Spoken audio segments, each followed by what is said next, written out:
মার্কিন president Donald Trump আইনি চ্যালেঞ্জের মুখে তার নির্বাহী ক্ষমতার রক্ষার পক্ষে সাফাই গেয়ে বলেছেন, যিনি দেশ বাঁচান তিনি কোনো আইন ভাঙেন না। গত শনিবার নিজের ট্রুথ সোশ্যালে তিনি এই মন্তব্য করেন, যা ফরাসি সম্রাট নেপোলিয়ন বোনাপার্টের বক্তব্য অনুরূপ বলে মনে করা হচ্ছে।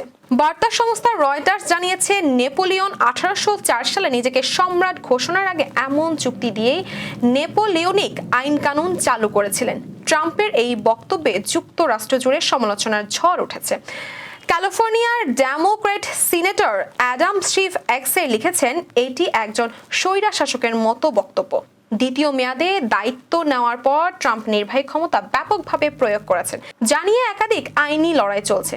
বিশেষজ্ঞরা বলছেন, এইসব বিতর্কের চূড়ান্ত নিষ্পত্তি সুপ্রিম কোর্টেই হবে। এর আগে নির্বাচনী প্রচারের সময় ট্রাম্পকে হত্যার চেষ্টা করা হয়েছিল, যা থেকে বেঁচে গিয়ে তিনি বলেছিলেন, ঈশ্বর আমাকে দেশ বাঁচানোর জন্য রক্ষা করেছেন।